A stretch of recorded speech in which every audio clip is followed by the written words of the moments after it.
Chapter 15, Mira, Release. It was soon Mira's turn. The announcer had begun his introductions, and as far as Mira was concerned, it would be her last. The staging area reeked of old blood and fear sweat, the stone walls still radiating the morning's heat despite the shade. Poised at her gate's entrance to the blood circles, Mira checked her arm straps one final time, ensuring she had enough space beneath the leather wrapping to conceal the electrobaton once she took it. The wrappings were tight enough to hold a weapon secure, loose enough to allow a quick draw if needed.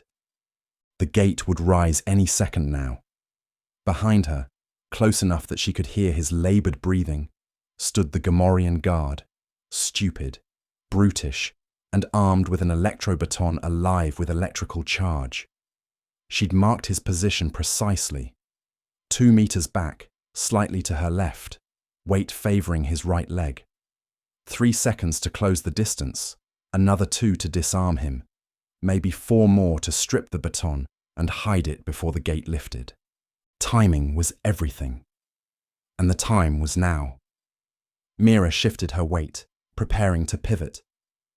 The sound of boots on stone froze her mid-motion, heavy tread, multiple sets.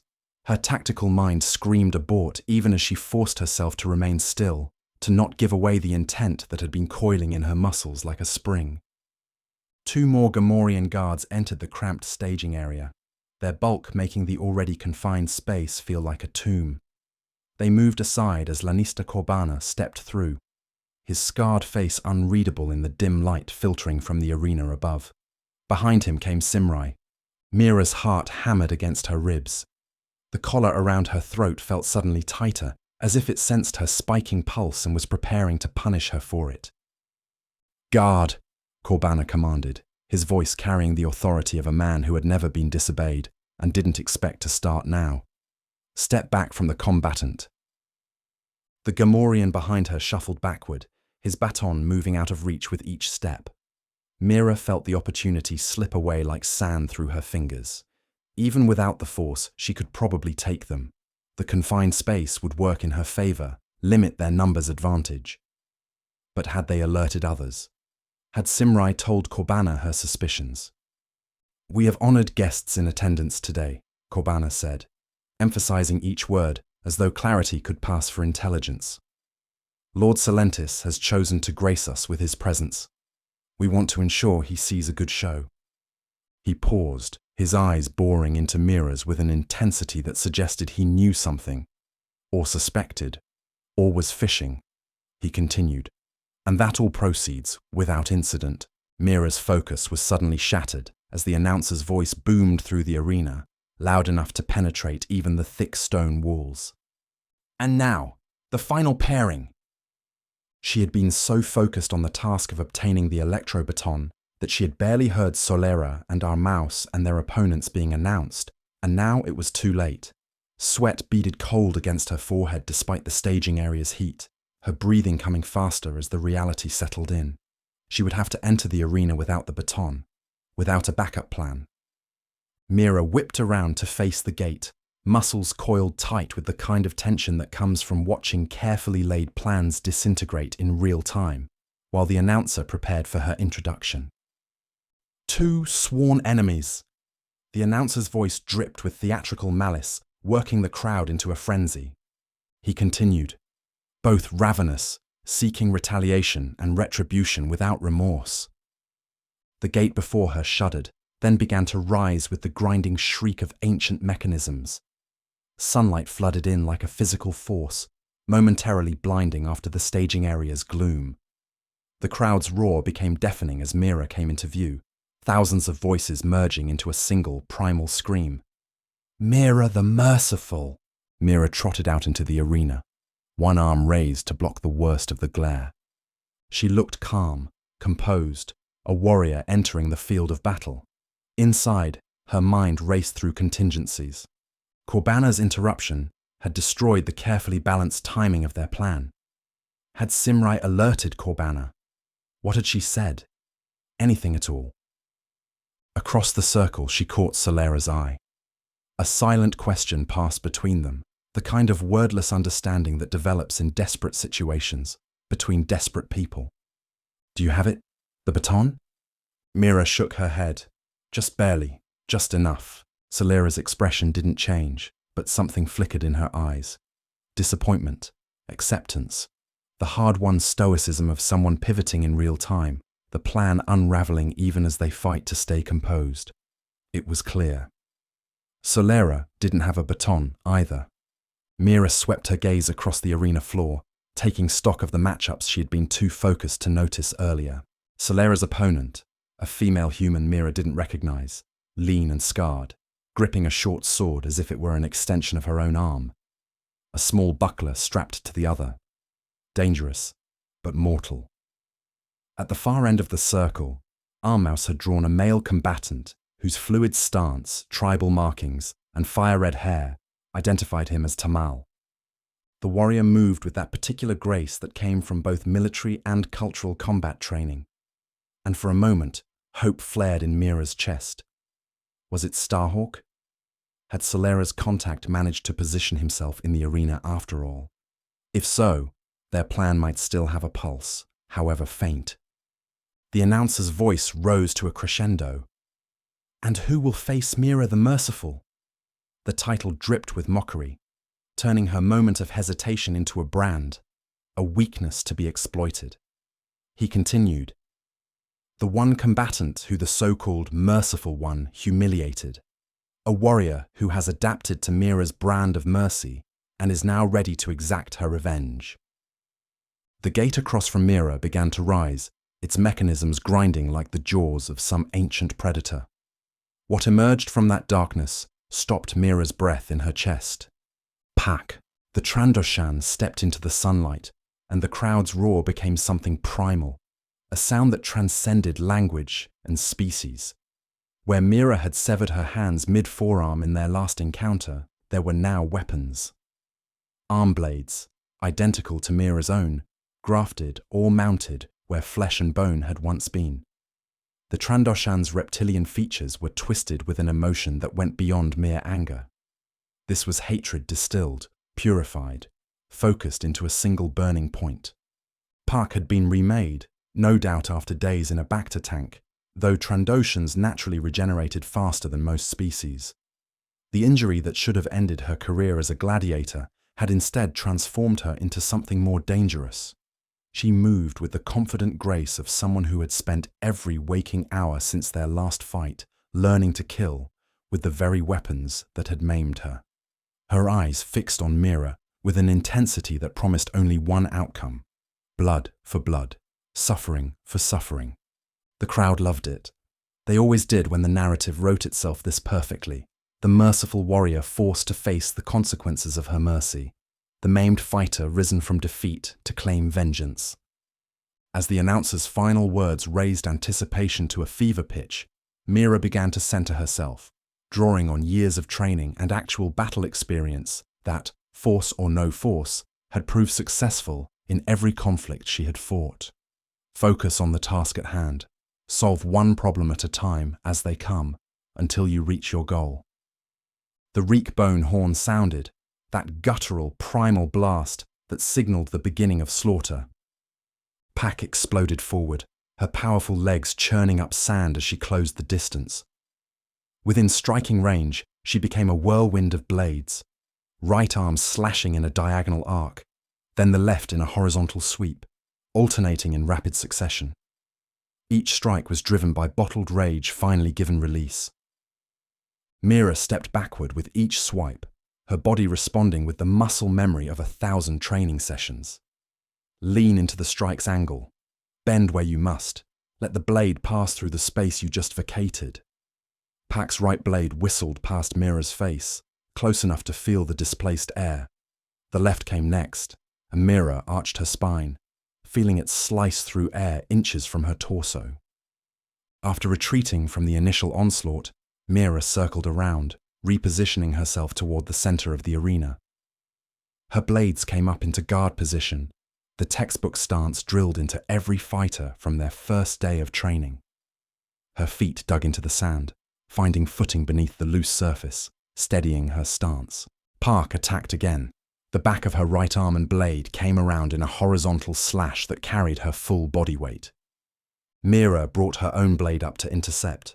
Metal rang against metal with a sound that cut through even the crowd's roar, the impact sending a jolt of force up her forearm.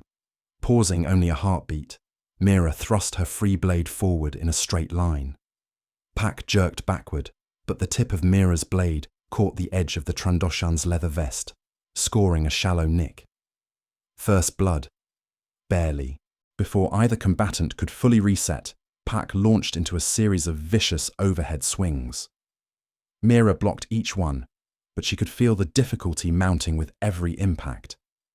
Pac was driving all her weight into each overhead blow, energized by the hatred and need for revenge that had been festering since their last encounter.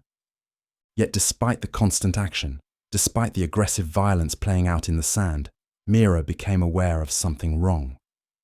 The crowd's energy was fragmenting. Boos mixed with the cheers, jeers cut through the bloodlust. Mira mounted a fierce counterattack. Sideswipe with her left, jab with her right, 2 overhand strikes in rapid succession, then a thrust from her opposing arm. She hoped to drive Pac backward, create enough distance and time to understand what had changed in the arena's atmosphere. Her eyes darted to the 2 male combatants across the circle. In the brief seconds between exchanges, she saw it. Amaus and the Tamal weren't truly fighting. They circled each other, feigning attacks, but their weapons, Amaus's twin short blades and the Tamal's hooked spear, never truly committed to killing strikes. It was theatre, not combat. The crowd had noticed, and they were not pleased. Pac charged, sensing Mira's divided attention. Mira tucked, dove, and rolled to avoid the attack, coming back to her feet in one fluid motion. The maneuver bought her a few precious seconds. No, she thought, her mind racing. Starhawk, if it is him, must think I have the baton. He's trying to get a reaction out of Salentis. The realization hit with terrible clarity. She knew that any show of mercy, anything that would delay the violence, the suffering and pain that fed the Bogan Lord's appetite, would cause him to act as he had before, to intervene, to ensure that someone would provide him with the emotional agony that sustained him. But she wasn't ready. Mira didn't have the electro-baton, couldn't free herself from the collar, couldn't help defend against Salentis' force sensitives, Minari as they were called in the common tongue of the known sectors, who would be there to do his bidding. It wasn't that she doubted the fighter's capabilities. Solera was lethal, Starhawk was a master of Tamati, and the others had survived long enough in the circle to prove their worth. But Mira understood how dangerous Bogan force sensitives were, even without complete mastery of the force. Their training emphasized aggression, overwhelming power, breaking an opponent's will before breaking their body. Without the force to counter them, her allies would be fighting with one hand tied behind their backs. They'll need my help, she thought. They'll need the force. Pac came again. Mira defended, but now she was distracted, her attention split. Across the arena, Solera and her combatant were simply circling each other as well, feigning attacks, but otherwise doing no more than kicking up dust within the circle. They both must have communicated their plans to their opponents, she thought. This would certainly trigger Salentis. They were moving forward with the plan regardless, with or without her. Whether she was free of the collar or not, with or without the force. As Pac charged once more, Mira made her decision. She planted her back foot and drove forward, meeting the Trandoshan's momentum with her own. At the last second, she dropped low and kicked hard, her boot connecting squarely with Pac's torso. The impact sent the Trandoshan stumbling backward, falling to one knee. Mira didn't hesitate. She leapt forward, bringing her right blade down in a controlled arc across Pac's thigh. The blade bit deep, slicing through scale and muscle. Pac let out a hideous scream that echoed across the arena, pain and rage given voice. That will slow her down, Mira thought. Now the crowd was a mixture of cheers and dissent. Mira had drawn blood, given them the violence they craved, while the others disappointed with their theatrical caution. She risked a glance upward toward the luxury boxes. There was movement around Salentis. The Bogan Lord gestured, and 2 of his personal guards began descending the steps toward the upper wall of the arena. Salentis himself approached the announcer, leaning in to whisper in the Chagrian's ear. Pak had managed to push herself back onto both feet, though she now had a severe limp, her wounded leg leaving a trail of blood droplets in the sand. "Friends!" the blue-skinned Chagrian announcer bellowed, his amplified voice cutting through the chaos. "Our distinguished guest, Archon of Morvain, High Lord Salentis of the Bogan, has upped the stakes." All the fighters stopped. Heads turned toward the announcer's platform where Salentis stood. "Empty the holding pens," the announcer continued. The massive gates to both Ludus holding pens began to rise with the grinding of ancient mechanisms. Fighters poured out onto the sand, all that had boarded the transports earlier, armed with various weapons, their expressions ranging from confusion to anticipatory excitement. The remaining contestants scheduled for that day were also released. Behind the fighters came no less than 7 guards at each of the 8 exits, armed with both electro-batons, blasters and vibroblades, positioning themselves to block any escape. The announcer handed his amplification device to Salentis. The Bogan Lord's voice carried across the arena, smooth and cultured, a stark contrast to the violence it would inspire. "My dear warriors of the Circle, I make you this generous offer." The once boisterous crowd was now busy hushing each other, desperate to hear this grand proclamation.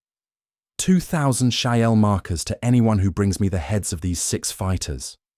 He gestured toward Mira, Solera, our mouse, Park, the female human, and the Tamal. "And to the one who kills the Tamal called Hawk, I will grant freedom." The crowd erupted. "It is Hawk!" Mira thought excitedly. Her first instinct was to run to Hawk and Solera's side, to fight alongside them, to help defend against what was coming. But then she remembered her own battle, remembered Park. She turned, bracing herself for what she expected to be a continuation of the Trandoshans' fierce onslaught. But Park stood still, motionless, staring blankly into the crowd with an expression that Mira had never seen on the warrior's face before. When their eyes did meet, Mira saw something different there. No more rage, no more fury, just a dull solemnness, a kind of hollow recognition. It was as if Park had realized that despite her popularity with the crowd, despite the cheers when she entered and the gasps when she struck, she actually meant nothing to them, or to her owners.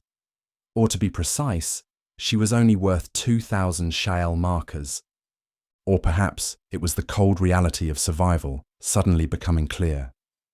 Even if she did kill Mira right now, she would still have to fight her way through close to 30 more fighters. At least 15 each from her own Ludus, House Borta, and from Mira's house, Wensa Pike. And Park had made no friends in her Ludus. The realization must have dawned on her that perhaps she would need to fight alongside Mira and the other 6, or today might very well be her last. Either way, Mira felt something unexpected stirring inside her chest, something she had never felt for an opponent. Pity. Pak's aimless gaze was broken as the whole of House Borta moved with sudden, coordinated purpose. They swept forward swiftly, weapons drawn and raised, forming a tight ring around Hawk and our mouse. Every blade pointed inward. Every fighter's stance spoke of imminent violence, a coordinated gang ready to converge on the 2 at the center and tear them apart. Our mouse immediately turned his back to Hawk, dropping into a defensive crouch, his twin blades held ready as he faced his half of the encirclement. Solera and her opponent Gamazi stood motionless, uncertain, weapons half raised. The fighters from House Wensa Pike, who had instinctively dropped into defensive crouches with weapons ready, now remained frozen in those stances, their expressions caught between confusion and disbelief, trying to process what was occurring in real time. Would they actually try to claim the reward? Would they target only those of House Borta?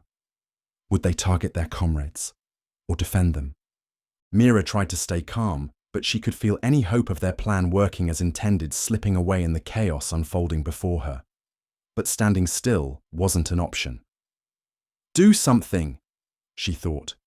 "Any action is better than paralysis. Adapt, move, survive. She had taken just a few steps toward Hawk and our mouse, reflexes honed through years of Ashlar combat doctrine, demanding she protect those most vulnerable on the battlefield, those who needed aid most desperately.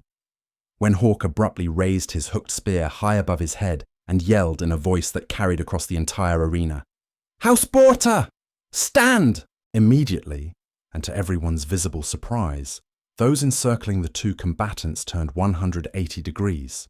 They reformed into a protective ring facing outward, their weapons now pointed at everyone else rather than at the two men in the center. Mira stopped dead in her tracks, her tactical mind racing to understand the shift. The confused guards looked to the announcer, whose expression told of his utter shock and dismay at what was beginning to unfold. He drew breath. "Kill them all! Guards, kill all of—" Before the Shagrian announcer could complete his sentence, Hawk gave his battle cry. "Defend!" The protective circle exploded outward in all directions, each fighter seeking out a guard to engage. Fighters from House Wenser Pike, who had been crouched in defensive stances, weapons ready, watched in stunned disbelief as fighters from the opposing house ignored them completely, running past them toward the guards stationed at the far wall where the fighters of Wenser Pike had just been released from their holding pens. In that moment, the decision was made for every man and woman on the sand. In a heartbeat, all the fighters from both houses joined in the coordinated assault on the guards in the arena. Salentis, for all his power and cunning, had made a critical miscalculation. He had never been a fighter himself, had never scraped and clawed for survival in the pits or the streets. He understood wealth, pleasure, the accumulation of power through manipulation and dark arts. But he didn't understand what truly motivated those who had always had to fight to survive, even before they were forced into the circle. 2,000 Shial markers would have meant months of pleasures, food and drink, perhaps even gain them more prestige and standing having won such a reward. It was a fortune by any reasonable measure. But today, these fighters had been offered something far more valuable than coin. They had been offered a choice. Fight for markers that would eventually be spent, or fight for freedom, which, if attained, was as valuable as life itself. Their answer had been immediate and unanimous. Seeing that the guards on the ground were outmatched and rapidly being overwhelmed, panic began to ripple through the crowd like a wave. Spectators who had come for entertainment suddenly found themselves uncomfortably close to actual warfare. Guards who had been stationed in the underground halls, in the staging areas, in the stands, and on the upper levels hurriedly made their way to the arena floor, weapons drawn. Chaos broke loose in every direction. Mira glanced up just in time to see Salentis, ordering the two bodyguards already positioned at the top of the arena walls to enter the fray. The Bogan lord himself turned and exited his viewing box, with his remaining two guards, disappearing into the passages behind. Coward, Mira thought with contempt, running while others fought his battles, but his retreat also meant opportunity. The baton. Now's my chance. But from the corner of her eye, she caught movement. Park, deciding to join the fray after all.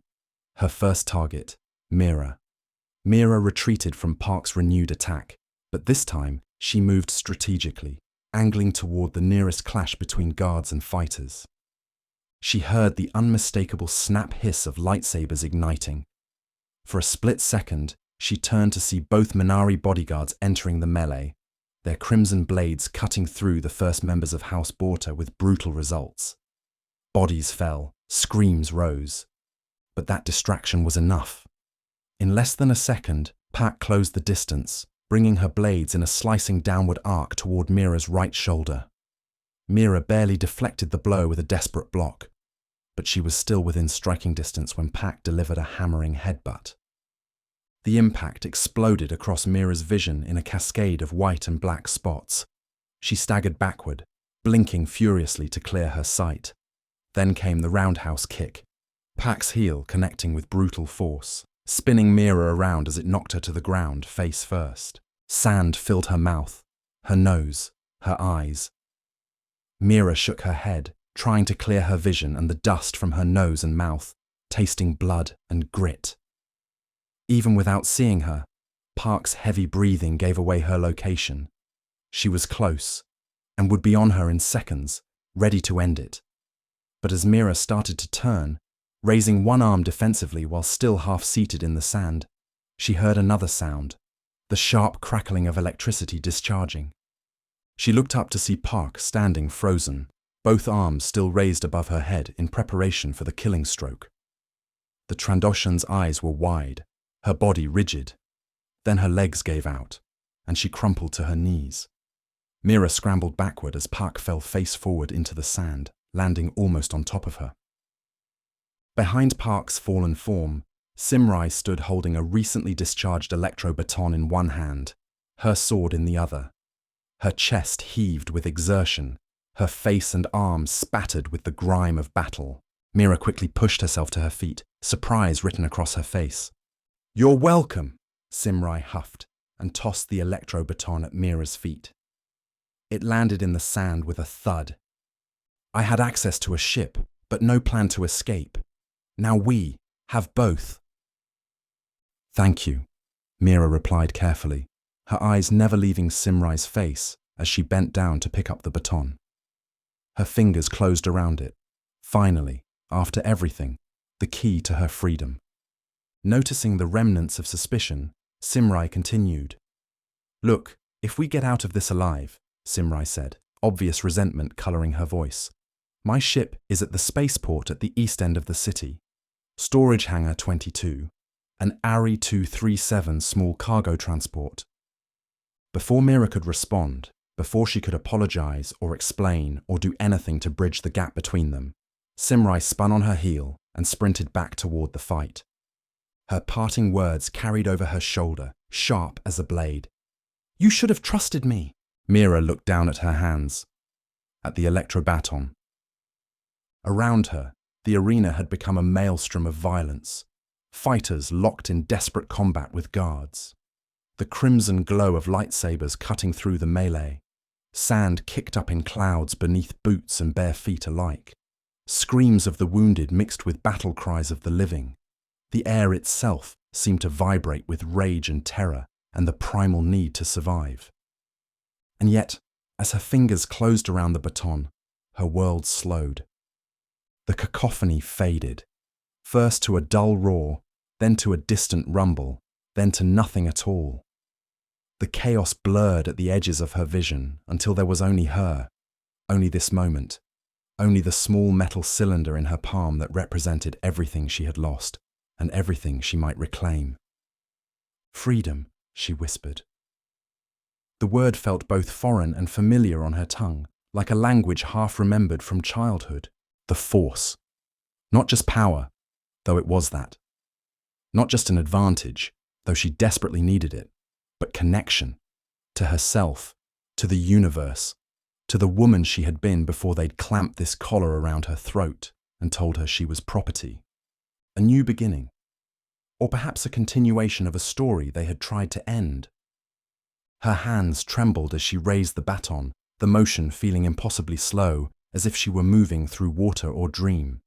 She placed it against the collar where Solera had directed, the exact point where the locking mechanism met the dampening field generator. Get it right, and she would remember who Mira Rai truly was. She pressed the discharge trigger. The electromagnetic pulse hit the collar's locking mechanism, like a hammer striking an anvil. The collar was still in contact with her skin when the dampening field collapsed, and the sensation was like having a wire noose yanked tight around her neck.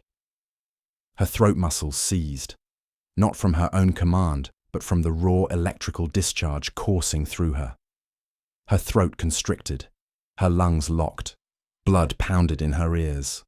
A lance of white-hot agony shot down her spine, as if someone were threading each vertebra with a needle of pure fire. The pain drove her to her knees, sand grinding beneath her weight. She heard it through the haze, a mechanical whir, a soft click. Then the collar fell away. Mira watched it drop, her head still bowed from the shock, vision swimming, watched it tumble through the air with dreamlike slowness. A feather made of metal, a shackle transformed into nothing. It hit the sand with a muted thump, throwing up a small cloud of dust that hung in the stillness, like smoke from an offering burned on an ancient altar. And then time caught up to her. Sound rushed back. The clash of weapons, the screams of the dying, the thunder of the crowd. But beneath it all, threading through it all, she felt something else. The force. It flooded back into her awareness like water into a man dying of thirst, like air into drowning lungs. She gasped, a great, shuddering intake of breath that was half sob, half victory cry, and threw her head back to face the sky. The primal scream that tore from her throat carried weeks of captivity, of rage bottled and fermented into something pure and terrible. "I am Mira Rai," the scream said, "and I am no one's slave." She rose, first one knee lifted, her foot planting firm in the sand, then the other, one leg at a time, the way a warrior rises from a battlefield blow that should have killed them but didn't. Her eyes locked onto the Bogan bodyguard on her side of the arena, the one cutting through fighters like wheat before a scythe. Her walk began deliberate, slow, each step measured and purposeful, a predator's approach, then faster. Her muscles remembered this. The transition from stalk to strike, from patience to execution. She broke into a run. Without breaking stride, she thrust out her hand. 20 meters away, a vibroblade lay in the sand beside a fallen guard's body. It leapt to her call, responding to her will the way it once had, before the collar, before the capture, before they'd tried to break her. The weapon flew through the air and slapped into her palm with a satisfying crack of leather and metal. From across the arena, a guard raised his blaster. The weapon discharged with a shriek of superheated plasma. The bolt screamed toward her, center mass. A killing shot if it connected. Mira's hand came up in a dismissive gesture, using the force to deflect the bolt away harmlessly, scorching sand where moments before a fighter had been standing. The deflected blaster bolt caught the Bogan bodyguard's attention. He stopped mid-advance, his crimson blade held in a guard position as he reassessed the threat before him. This was no longer just another slave armed with scavenged steel. This was something else entirely. Mira didn't give him time to finish that thought. She reached out through the force, feeling the vibroblade in her grip as an extension of her will. Energy flowed from her into the weapon, not changing it, but enhancing it, making it more than simple metal and circuitry. Imbued with the force, the blade hummed with a resonance that hadn't been there moments before. Then she leapt. The distance between them collapsed in a heartbeat. Mira came in high, the vibroblade arcing downward in a strike meant to test his defense. The Minari raised his lightsaber, and the two weapons met with a screech of competing energies. Sparks showered between them, casting flickering shadows across both combatants' faces. He was fast. She'd give him that. Trained, competent, dangerous. The kind of opponent who would have carved through a dozen ordinary fighters without breaking stride. His counterattack came quick and vicious, a diagonal slash that would have opened her from shoulder to hip if it had connected. But Mira wasn't there anymore. She'd already sidestepped, her body flowing around the attack like water around stone. Her own blade came up to deflect the follow-through strike, turning the energy of his blow aside rather than meeting it head-on. Economy of motion, efficiency of force. Lessons learned over years of actual combat, where wasted energy meant death. The Minari pressed his advantage, reading her defensive posture as weakness. He gathered the force around him. She could feel it, like a sudden spike in air pressure, and channeled it into a focused strike. Not just the lightsaber, but his will behind it, trying to overwhelm her guard through sheer power. The blow hammered into her blade with the force of a speeder collision. Lesser warriors would have been driven to their knees, their defense shattered, their weapon torn from numbed fingers. Mira absorbed it, deflected it, and stepped smoothly to the side. Then she did something that made his eyes narrow with confusion. She gave ground, deliberately, creating space between them, allowing him time to recover his stance, to reset his guard, to prepare his next attack. The Minari rose from his aggressive crouch, uncertainty flickering across his features for the first time. This wasn't the behavior of someone fighting for survival. This was something else. The exchanges that followed came faster, more intense. His blade traced patterns of fire through the air, while hers answered in kind. Strike and counterstrike, attack and defense, a deadly rhythm that built in tempo with each passing second. And with each exchange, the realization crept over the Minari like a cold shadow. He wasn't fighting her. She was directing him. Every attack he made, every angle he chose, every burst of speed or power, all of it was being channeled, redirected, controlled. Like someone directing speeder traffic in the streets of Dorma, a sizable modern city on Kaji. She wasn't defending against his assault. She was in total control. The understanding came too late to save him. Mira had been reaching out with the force, not at him, at everything around him. The arena had become her arsenal. Stone chunks torn from the wall began to lift. Carved decorations that had stood for generations pulled free from their mountings. Discarded weapons from the sand, a vibro axe here, a ceremonial blade there, rose into the air like iron drawn to a lodestone. Even the fallen guards, their armored forms heavy with the weight of death, began to shift and slide across the sand. Then, all at once, she released it. The storm descended on the Minari bodyguard from every direction. Stone statues that had witnessed 1,000 deaths now became instruments of death themselves, hurtling through the air with bone-crushing velocity. Weapons spun end over end, their edges catching the sun as they flew. Armored bodies tumbled through the air, adding mass and chaos to the onslaught. The Minari's lightsaber became a blur of desperate motion, cutting down what he could, deflecting what he couldn't cut. But there was too much, too many angles, too many threats converging at once.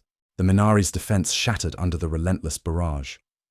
A stone carving caught him across the shoulder, spinning him half around. A vibro axe, he barely deflected, opened a gash along his ribs. An armored body slammed into his legs, buckling his stance.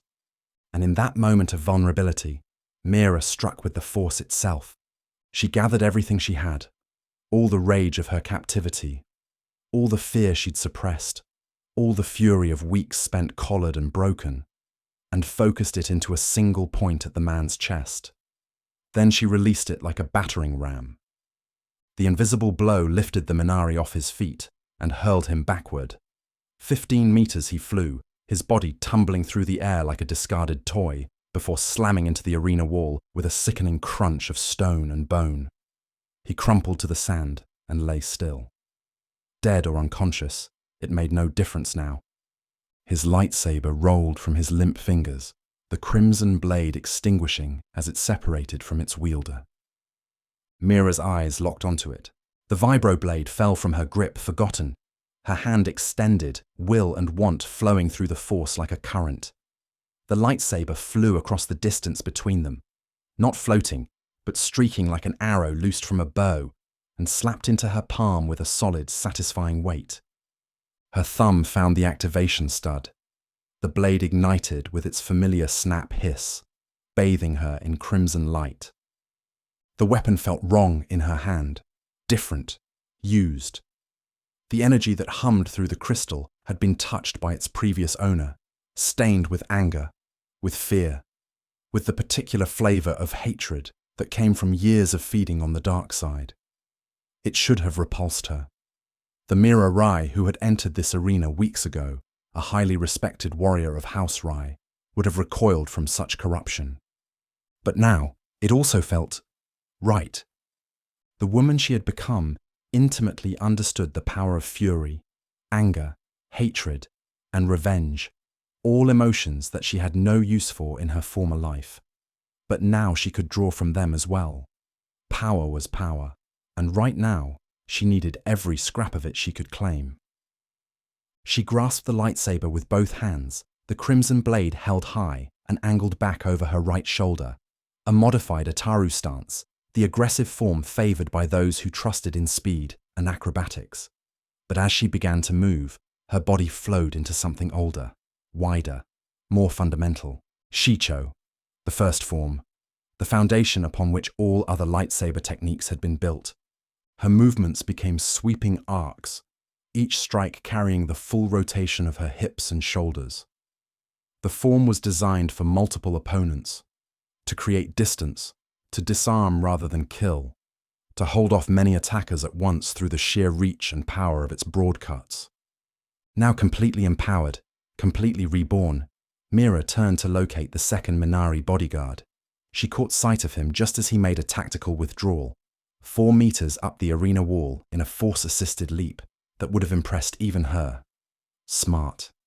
He'd read the situation with a soldier's clarity. His partner was down, possibly dead, and the woman who'd put him there was wielding a lightsaber like she'd been born to it. Whatever advantage Salentis' bodyguards had possessed was gone. The tide had turned. He reached the top of the wall and disappeared into the crowd's panicked exodus, swallowed by the chaos of spectators fleeing for their lives. Mira could have pursued him. Part of her, the part that still burned with righteous fury, wanted to. But Kethen had taught her better than that. Never chase a fleeing enemy when you haven't secured the battlefield. Never abandon your position for revenge when your people still need you. The bodyguard was no longer a threat to anyone here. Hunting him down would be wasted effort, wasted time. They had a narrow window. Best to use it. "Head to the transports!" Solera's voice cut across the arena from near the holding pen gates, projecting with the kind of battlefield authority that made heads turn and bodies move. "The transports! Now!" The response was immediate. Every fighter from House Borta who could still stand, along with at least half of House Wenserpike's survivors, made a coordinated push toward the nearest gate. Solera and Samsima took point, their weapons still drawn and ready.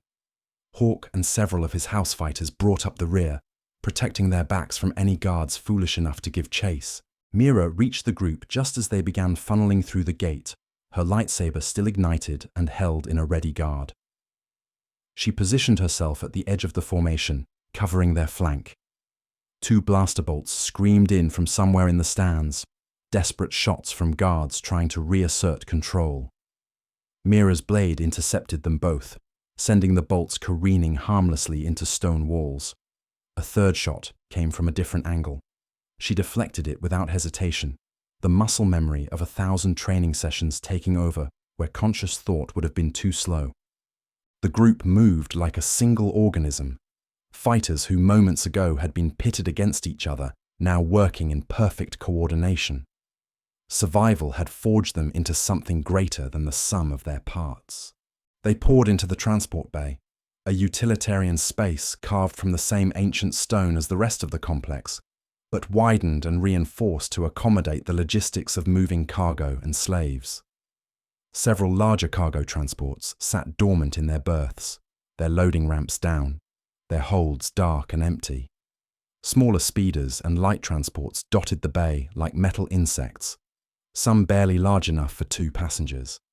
The groups fractured as fighters made for different vessels, some drawn to the larger transports, others scrambling into speeders with the desperate energy of people who'd tasted freedom and refused to let it slip away. Mira, Solera, Samsima, Hawk, and Simrai, along with 5 other fighters whose names Mira didn't know, but whose courage she'd witnessed in the arena, converged on a light transport near the eastern wall. It was built for speed rather than cargo. Sleek lines, upgraded engines, space enough for maybe 8 people if they didn't mind being close. "Head to the eastern spaceport," Samurai shouted as Solera took position at the helm. "Our plan is to head into the Badlands," Hawk said, positioning himself near the boarding ramp. "There are Tamil rebels in the Badlands. I can find them." "I have a ship at East Port," Samurai cut in, her voice leaving no room for debate. "I'm not staying 1 more minute on this rock." Mira stepped forward. "I agree. We need to get off this planet. Between the owners and Salentis, we'll be hunted if we stay here." She paused, and something shifted in her expression. The gladiator's mask falling away to reveal the warrior beneath, the sister who'd left her brother fighting a battle she should have been there for. She thought of the monks, ripped from the sanctuary by creatures brought forth by dark side genetic alchemy. When she spoke again, her voice carried the resolve of someone intent on caring for unfinished business. I need to get home. A beat of silence as they all processed the shift in plans. Getting off-world made tactical sense. Then we head east, Hawk said, as the ramp began to close with a hydraulic hiss. The transport's engines hummed beneath Mira's feet as it lifted from the bay, and for a moment, just a moment, she wondered if this was real. If any of it was real. The collar breaking, the force flooding back like blood to a limb too long bound, the weight of a lightsaber in her hand, even one stained with another's darkness. She had awakened not from a dream, but a nightmare. She could have cried. Part of her wanted to. The part that had counted scratch marks on a cell wall, that had learned the taste of sand and blood, that had been collared and broken and told she was property. That part deserved tears, deserved release, deserved to collapse and let someone else carry the weight for once. But they hadn't reached Samurai's ship yet, hadn't broken orbit, hadn't even cleared the city's edge. They were still on Hoffen Prime. Lanista Corbana would be rallying what remained of his guards for the pursuit. The Ludus owners would want their investments back. Lord Salentis would be coordinating with local authorities, calling in favours, turning every resource at his disposal toward finding an Ashlar warrior. For now, the grieving, the healing, would have to wait. But as the transport speeder turned east and the gladiator pits fell away behind them, Mira allowed herself something she hadn't permitted in weeks. A full breath, deep and clean, filling her lungs without the collar's weight pressing against her throat. She was Mira Rai, not the merciful, not property, not a slave meant to die for the entertainment of bored aristocrats.